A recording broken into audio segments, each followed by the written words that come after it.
હું વિપુલ Parmar, pyramid publication ને લેખક.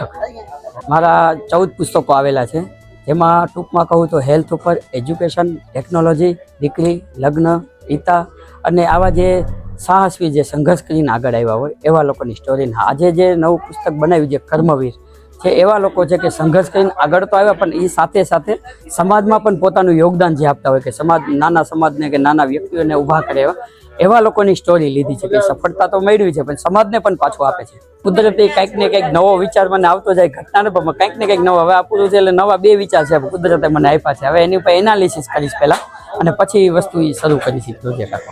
તકલીફો તો ખૂબ આવી છે, ખૂબ એટલે કે જ્યારે એક સમય એવું થતું કે હવે આ પ્રોજેક્ટ એકે વાર કરવો નહીં એવું થાય, પણ જ્યારે એનું લોન્ચિંગ હોય અને ત્યારે આ જ બધા લોકો, કારણ કે મોટા મોટા લોકો ભાઈ સમય કાઢવો ને બહુ અઘરી વસ્તુ.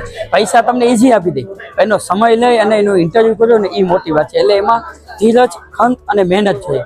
અને હું છે ને ધીરજ ઉપર ચાલુ છું. ભલે થોડોક સમય લાગે, 2 મહિના મોડું થાય, પણ એનો પૂરો સમય લઈને આખું એનું વર્ણન કરી અને હું પ્રકાશિત કરું છું.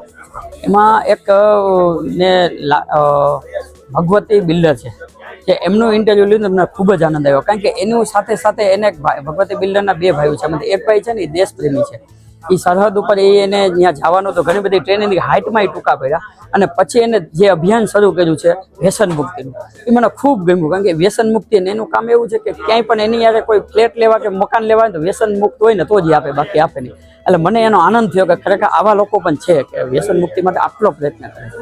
સંવાદને સ્પષ્ટતા હોય ને એવા જ વિષય લેવાનો ઈચ્છા. એટલે 2 વિચાર તો છે જ મને કુદરતે આપ્યા છે. એની પર હું અત્યારે ડીપમાં નહીં જાઉં, નખાઈ ચોરાઈ જાય પ્રોજેક્ટ. આપણે અત્યારે કેમ કે ચોરાઈ જાય એટલે ચોરાઈ જાય, એ નથી. આ જે છે ને અલગ અલગ વિષય ઉપર હોય છે, અલગ અલગ પ્રોજેક્ટ હોય છે અને એમાં લગભગ હું સૌરાષ્ટ્ર આવરી લેતો હોઉં છું. લાસ્ટ મેં 19માં બનાવ્યું હતું ઉત્તરના અજવાળામાં, આખા ગુજરાતમાંથી 32 જણા એવા લીધા હતા. એટલે વિષય ઉપર અલગ અલગ પછી હું જોઉં કે કઈ રીતે મારાથી પહોંચાય, એ રીતે આખું પ્લાનિંગ કરી અને પછી હું માર્કેટમાં